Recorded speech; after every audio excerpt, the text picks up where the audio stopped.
Seja bem-vindo ao Vozes Circulares, é o podcast do Observador, feito em parceria com a Associação Smart Waste Portugal. É um espaço onde falamos dos desafios da sustentabilidade e de como podemos acelerar a transição para uma economia cada vez mais circular. Estamos em plena quadra natalícia, um período particularmente sensível no que toca ao desperdício alimentar. E é por isso que dedicamos precisamente este episódio a examinar como é que podemos reduzir esse desperdício, desde as políticas públicas ao papel das empresas de distribuição, passando, claro está, pelo envolvimento dos consumidores. Este é um episódio que conta com o apoio da APED, Associação Portuguesa de Empresas de Distribuição.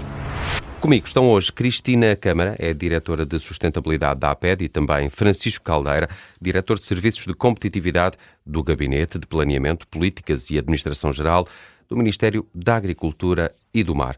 Muito obrigado pela vossa presença, por estarem aqui no Observador. Cristina, começaria por si para tentarmos aqui analisar um bocadinho a base. Que panorama é que temos hoje em Portugal sobre desperdício alimentar, especialmente aquele que é desperdício doméstico, diria, e se temos dados recentes sobre isto? Porque é que é importante este debate agora, sendo que já se fala disto há muitos anos, não é?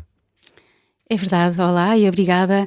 E de facto, quer se fale do panorama europeu, quer se fale do panorama nacional, nós verificamos ao longo dos anos que a tendência se vai mantendo e se vai percebendo onde é que está aqui o foco do desperdício alimentar. E, efetivamente, o foco está no consumidor, está nas famílias, está nas nossas casas. E, efetivamente, e olhando para dados mais recentes que estão disponíveis, o Eurostat, em dados de 2023, vem confirmar exatamente essa tendência dos anos anteriores, de que mais de 50% do desperdício alimentar está em casa dos consumidores. E, obviamente, que isto é um tema que nos diz particularmente respeito, não só pela dimensão ética e social que está aqui incutida, porque, de um lado do mundo, ou em grandes partes do planeta, há fome e há insegurança alimentar, e também, obviamente, por causa da questão toda económica, dos recursos que se perdem, mas também por causa da questão ambiental, porque no final do dia, mais desperdício alimentar implica mais biorresíduos para gerir e mais impacto nos ecossistemas. Mas, efetivamente, e apesar de o foco do desperdício alimentar estar em nossas casas, isso não retira a nossa responsabilidade enquanto elo da cadeia que dialoga diariamente e que impacta diariamente a vida dos consumidores, em querer, no fundo, fazer o seu papel dentro da sua esfera de atuação, naturalmente, procurando não só sensibilizar o consumidor, mas promover aqui uma abordagem alargada a toda a cadeia de valor. E nesta altura parece-nos que, apesar do tema, como disse, é importante todos os dias e já o é há muito tempo, parece-nos que agora, no momento em que está, no fundo, em que vai ser lançada uma nova Estratégia Nacional de Combate ao Desperdício Alimentar, que é a altura para, no fundo, voltar aqui a provocar uma discussão e uma reflexão conjunta sobre o tema e com o objetivo de contribuir para esta redução do desperdício. Francisco, a Cristina já aqui fez referência a isto, do ponto de vista das políticas públicas. Há de facto uma estratégia nacional para combater o desperdício alimentar? Quais são as metas que estão definidas? Quais os instrumentos ou mecanismos previstos também para monitorizar e tentar a redução deste desperdício? Bom dia, muito obrigado também, boa tarde, muito obrigado pelo convite. Eu começava por dizer porque é que o Gabinete de Planeamento do Ministério da Agricultura está aqui a ser, de alguma forma, convidado. Portanto, o Gabinete de Planeamento faz parte da Comissão Nacional de Combate ao Desperdício Alimentar, que foi, no fundo, criada em 2016. Ela teve... O GPP é o coordenador desta comissão e, no fundo, em 2016 esta temática ainda não estava assim tão falada e houve esta necessidade de colocar esta temática nos meios mediáticos, na sociedade civil, despertar esta consciencialização e nada melhor do que, primeiro, organizar-se a administração pública nesse sentido. E, portanto, foi criada esta comissão que, no fundo, agrega várias organismos públicos, as regiões autónomas da Madeira e dos Açores e ainda também duas associações autárquicas e a Federação de Banco Português contra a Fome. Em 2018 avançou-se com uma estratégia no âmbito desta comissão e que, essencialmente, o que se pretendia era um bocado criar a base, porque não havia nada. E, portanto, por exemplo, a questão da medição do desperdício era algo que não existia, e, portanto, teríamos que trabalhar numa metodologia juntamente com a INE, que também foi convidado para ter dados. Sem dados não há políticas, não é? E, portanto, nesse sentido, foi uma das dos grandes eixos de atuação, foi, de facto, termos dados.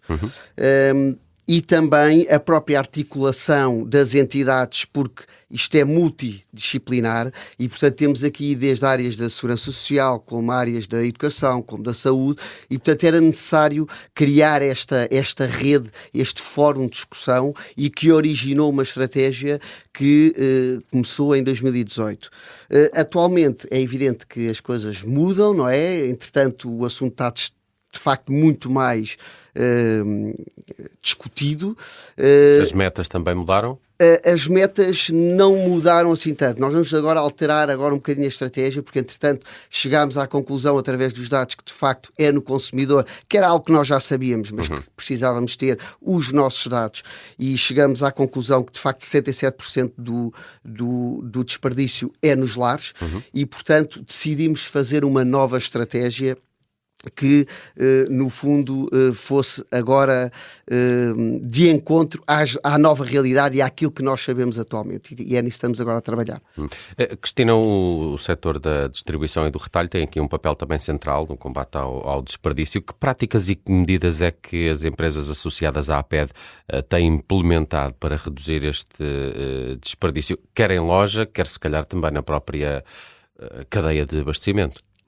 Certo. Olha, enquanto representante, no fundo, de empresas de distribuição e do retalho alimentar, nós sabemos que estas lojas diariamente disponibilizam produtos perecíveis que são sensíveis à temperatura, que exigem controlo rigoroso das validades, que têm métodos específicos de manuseamento, de acondicionamento, e nesse sentido parece-nos que todas as medidas que visem combater este desperdício devem abranger todos os elos que interagem com estes produtos. Quem os produz, quem os transporta, quem os recebe, acondiciona, vende, quem os compra e, no fundo, no final do dia, quem os recebe com doações.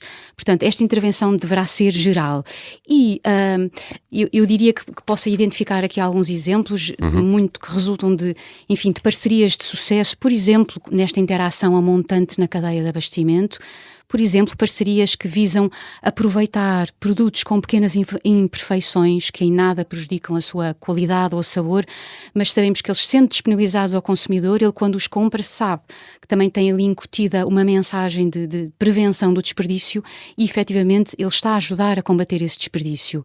Mas existem também caixas com frutas e legumes que estão perto de ultrapassar o seu ponto ótimo de consumo, mas que estão em ótimas condições, obviamente, de serem consumidas naquela altura e que podem ser disponibilizadas ao consumidor a preços mais baixos, e todas estas iniciativas, quer sejam também, por exemplo, a incorporação de frutas na produção de bolos ou a incorporação de legumes não calibrados, por exemplo, na produção de sopas, são tudo exemplos que resultam de parcerias de sucesso com fornecedores e que permitem disponibilizar ao consumidor produtos em ótimas condições, mas que têm incutido esta mensagem de prevenção do desperdício alimentar. Isto a montante da cadeia, mas há também, naturalmente, um conjunto de ações que, dentro de casa, se pudermos dizer assim, também têm diariamente que ser desenvolvidas, quer seja uma aposta na eficiência dos processos, na gestão dos estoques, no controlo da cadeia de frio, a formação às equipas, e nós sabemos que a formação tem que ser contínua para que possam, no fundo, diariamente na sua operação em loja, aplicar boas práticas de prevenção do desperdício.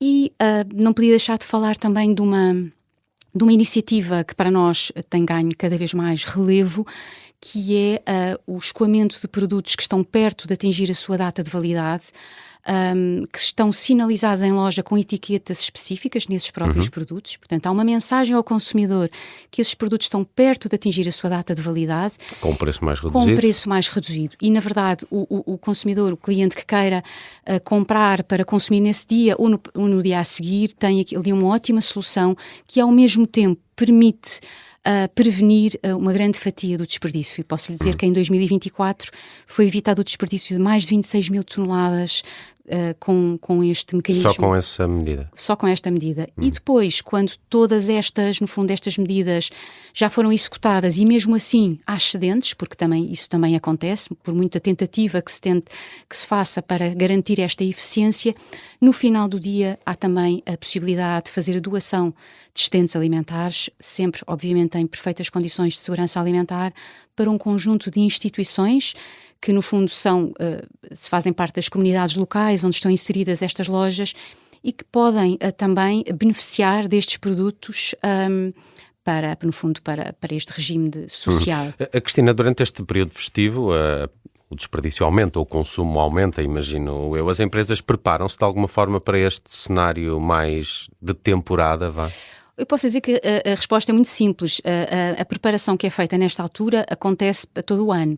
Quer seja no Natal, na Páscoa, no Carnaval, no verão, enfim. A formação e a atuação das empresas tem que ser contínua, porque isto não pode parar. Obviamente que nós sabemos que na altura do Natal há maior consumo e, portanto, a parte da sensibilização e da formação às equipas tem que ser eventualmente reforçada nesta altura, e porque nós sabemos que do lado do consumidor também há um aumento do consumo nesta altura, também obviamente que há aqui uma oportunidade para veicular dicas e mensagens de boas práticas, quando mais não seja para aproveitarem os restos que têm em casa, claro, para produzir novas receitas. É uma boa ideia. Francisco, falamos um bocadinho aqui da circularidade, porque o desperdício alimentar não é só desperdício, de alguma forma pode ser um recurso, já falamos disto noutros episódios aqui de Vozes Circulares. Há algum tipo de incentivo para os setores de atividade encontrarem uma forma de valorizar estes excedentes, reduzir perdas e contribuir também para a sustentabilidade? Eu acho que o incentivo é o próprio modelo de negócio, ou seja, eu acho que quando há desperdício há uma ineficiência sistémica, por assim dizer, e portanto as próprias empresas têm que ver isto como uma oportunidade. Nesse sentido, e a Cristina falou ainda agora num bom exemplo disso, que são aquelas ilhas dos tais produtos que chegam, que estão perto de fiabilidade, que eram produtos que tinham valor nulo para, neste caso, para o retalho, e que com esta estratégia, de facto, permitiram, além de reduzir todos os custos associados à logística de desperdiçar alimentos, concretizaram num ganho, que é uma venda que de facto é um preço um bocadinho mais barato, mas que ainda assim é uma venda e, portanto, acaba por fazer parte quase do negócio.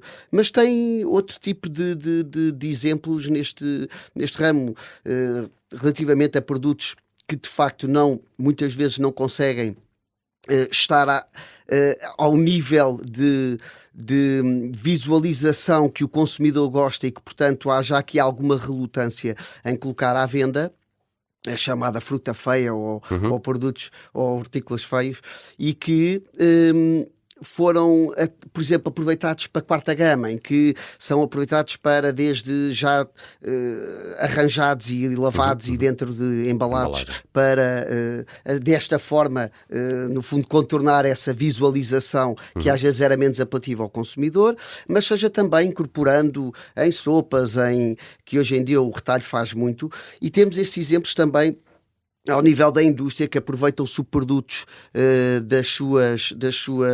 dos seus fabricos para cosmética, para biogás, para compostagem, para fertilizantes. E, portanto, isto tem que ser visto como um recurso económico que traz mais-valia e que traz valor ao negócio de uma outra forma, através de um subproduto. E, portanto, nesse aspecto, eu acho que o incentivo é a própria empresa e é nós, um bocado, trabalharmos com eles nesta inovação e nestas hipóteses e divulgação de boas práticas que vemos noutros lados para poder desta forma massificar esta valorização dos produtos. Francisco, já aqui falamos da importância do consumidor para a redução desse desperdício alimentar. Há aqui também ainda há um caminho a fazer no que toca à literacia para este assunto e o GPP, o Gabinete de Planeamento de Políticas e Administração Central, olha também para isso como uma área de atuação, a da própria formação dos consumidores e sensibilização para este problema? Sim, é de facto uma área que não foi muito trabalhada, como disse, na primeira estratégia, porque queríamos criar as bases para a temática do desperdício alimentar, mas é algo que nós, com a nova estratégia, queremos de facto que seja o foco. É o consumidor, porque percebemos que de facto é onde há maior desperdício, e nesse aspecto também é o mais difícil de chegar, porque é o mais desagregado, não é? Porque nós temos, no fundo, o retalho, a restauração, a indústria está concentrada, o consumidor somos 10 milhões. E, portanto, e as próprias indústrias também são consumidoras também, claro. Não é? E, portanto, é muito mais difícil de chegar. Também nós temos público-alvos completamente diferentes, nós não podemos trabalhar da mesma forma com os jovens e com a população de idade escolar, como trabalhamos com o idoso ou com o trabalhador normal, como classes sociais também, que é completamente diferente a maneira, a abordagem ao fator comida, e portanto é de facto um desafio que temos, mas que queremos abraçar e pretendemos trabalhá-lo. Cristina, muito rapidamente, estamos aqui a ficar sem tempo, mas queria pedir-lhe se tinha alguma sugestão, uma ação simples e concreta que cada consumidor, que cada família pode fazer neste Natal para evitar este indesejado desperdício. Há várias ações, mas eu vou enumerar então. Confeccionar pratos a partir das sobras da ceia de Natal, por exemplo. Está a falar da roupa velha, não é? Estou a falar da roupa velha, sim. E temos por hábito, nesta altura, visitar a família enfim, jantar ou almoçar fora de casa, e nada melhor do que levar a nossa caixa reutilizável para aproveitar algumas sobras do jantar ou do almoço para podermos levar para a nossa casa e aproveitar para novas refeições. É uma ótima ideia. Eu tenho por hábito pedir sempre as sobras nos restaurantes, mas tenho que mudar se calhar o chip ainda para levar a embalagem para trazer, não é? Essa é uma boa ideia. Cristina Câmara, Francisco Caldeira, muito obrigado por terem vindo aqui ao Vozes Circulares, numa conversa que abordou hoje o desperdício alimentar, através da distribuição, mas também dos consumidores, as políticas públicas e o papel de todos no combate a esse desperdício. O Vozes Circulares é o podcast do Observador, em parceria com a Associação Smart Waste de Portugal. Este episódio contou com o apoio da APED. Junte-se a nós no próximo programa e continue a acompanhar este debate sobre sustentabilidade e economia circular.